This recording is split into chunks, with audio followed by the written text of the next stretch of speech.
Hello, I'm ArchieLuxury, ArchieLuxury channel, fuckers. How are you, fuckers, today? And I've got a very, very important question. A good guy, Omar has sent me a question with a £50. That's Great British Pound. Real money, governor! Real money. And he's asked me a question there. He says, "Hi Archie, would you be kind enough to offer some guidance on some serious Pateks?" I'm talking about the Patek 5970, 5270, where to buy, what to pay, same on the 5070. Are these watches that will hold onto their value and appreciate? Keep up the good work, Omar. Very, very serious Rolex we're talking, sorry, very serious Patek Philippe we're talking about here. This is the top of the line, fuckers. And my advice to Omar is to do your homework. I would not be buying new. I'd be buying on the used market. You're best to get in touch with a high-end vintage dealer who deals in this stuff here. Just having a bit of a look on Chrono 24, a 5970. That's a perpetual calendar chronograph. They're somewhere around the $130,000 to $150,000 mark. Fantastic piece. The other piece is the 5270. And let's have a look at that. You're looking at around about, this is a grand complication, of course. Perpetual calendar. Chronograph 5270, big money. What's my advice? Look, I tell you honestly, do you want my advice, Omar? My honest advice is I think Patek has made too many complications in recent times. I love Patek. I love Patek. I adore it. I think they've really made too many.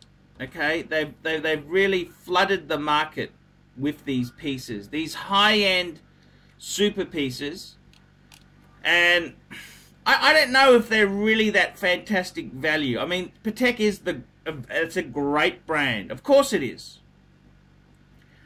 but you're asking me long-term investment. Look, my own opinion is I think there are some very good. If you sound like a serious collector, I would be inclined to say, look, let's look at some more value pieces. I think if you're looking at an investment return, you put money into these. Patek in recent times has churned out so many fucking complications. They're churning out so many. And I kind of think there's going to be a bit of a lull. That's my own opinion. That upper, this is obscene money. The 5070, that's a very, very in-demand watch there. That's Patek's chronograph. Beautiful piece, but $70,000. Jesus Christ! It's a lot of money. A lot of money.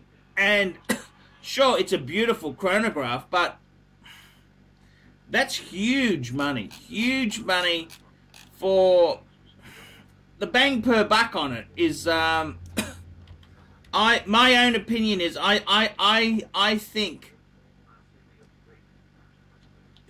think a lot of that stuff is overpriced. Okay. My own opinion, if I was going to buy top-end fuck-off pieces, I would be buying value pieces. Now, what I mean by that is value. I'd be buying, I reckon the trinity of value Pateks, I'd rather have more lesser Pateks than one of those. Okay, let me example. I'd be buying a 3940. That's a Patek perpetual calendar. They're very good buying, $30,000 to $40,000. I would be buying the 5110 World Time. You can get that in platinum. You can get it in rose gold, yellow gold, white gold. I'd be getting that. That's a very, very good heavy-hitting piece. I also think the Patek 5035, that was the first annual calendar. You can pick those up for 20 to 30 grand. Very good buying. Huge. That was the first annual calendar. Huge investment potential. You can buy 3 of those for 15070. You know what I mean? It's just, I think they're a better investment. The other thing I would highly recommend. We specialize here in pre-owned Rolex watches. Rolex watch is a very special timepiece, and we always do the servicing exactly as factory specifications. We buy a pre-owned piece and we put it into brand new condition. We have Rolex certified technicians working on that. We completely disassemble the piece. We adjust and polish and change every single part of the watch. You have to have certified watchmakers that know what they're doing. If you have an expensive car, you're just not going to bring it to any mechanic that doesn't know what they're doing.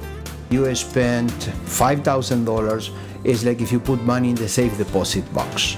And 1 or 2 years from now, you will keep having your $5,000. We have to spend a lot of money to get all this equipment together, but makes me feel I'm doing what I'm supposed to do. It's not a question of money, it's my passion. Jewelers on time, simply the best. The other thing is, I mean, I think myself there, you know, I'd be looking at more vintage pieces. I think some really good value, perpetual calendar chronograph, a 3970, I think that's kind of the sweet spot in perpetual calendar chronographs. You can get them. That I think that's a nicer piece than a more modern piece, because you've got, they didn't make as many as they did of these later pieces. You can get a 3970 somewhere around about the 80 to 100,000 mark. 80. So I think myself, if you're going to be buying pieces of that caliber, I'd be looking at, instead of buying the latest or current model, I would be looking back 20 or 30 years before, getting a relationship with a really top-end dealer, perhaps sending it off for a Patek service, or buying it subject to a Patek service. And I think that's going to be better investment potential than buying newer pieces. Newer pieces are going to take 20 to 30 years to become collectible. I think myself, if you're buying pieces at that end, instead of just buying the current pieces, I would be buying 20 to 30 year old pieces. I think myself, my basic advice, the basic advice is look at the 5035, that's the first annual calendar, the 5036, that's the next model. I'd be looking at 5110, that's the world time that came out. That's the original world time in the noughties that came out. I mean, the world time originally came out years and years before that, but they relaunched it in early 2000s, and I think those 5110s have got great investment potential. 3940 is just, that's what Philippe Stern has worn himself. You can pick those up for an absolute song. I'd rather have 3 or 4 of those than one more modern piece. So my view itself is, I think the older pieces from a bygone era are so much more collectible. I mean, the true fuck-off Patek Philippe is the 2499. That's the perpetual calendar, manual wind perpetual calendar chronograph with the OMMANEY based movement. That is the ultimate in vintage Patek Philippe.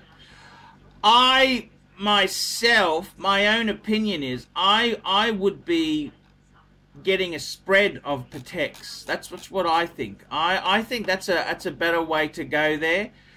I think you get in touch with a quality dealer and build a portfolio. That's a better way than just buying off-the-shelf new pieces. I mean, it depends. Do you want to impress your friends, or do you want real pieces which will get real returns? That's what you've got to ask yourself. And you know, it's one of these things. Do you buy the brand new Jaguar or do you buy the vintage E-Type? I'd go for the E-Type. Fuck the new modern things, you know. I mean, the Pateks aren't going to fall as badly as that, but I wouldn't be buying new. I think you buy pieces from the 80s, 90s, noughties, much more investment potential than buying newer pieces. So, Omar, I hope that gives you some... That's my opinion on it.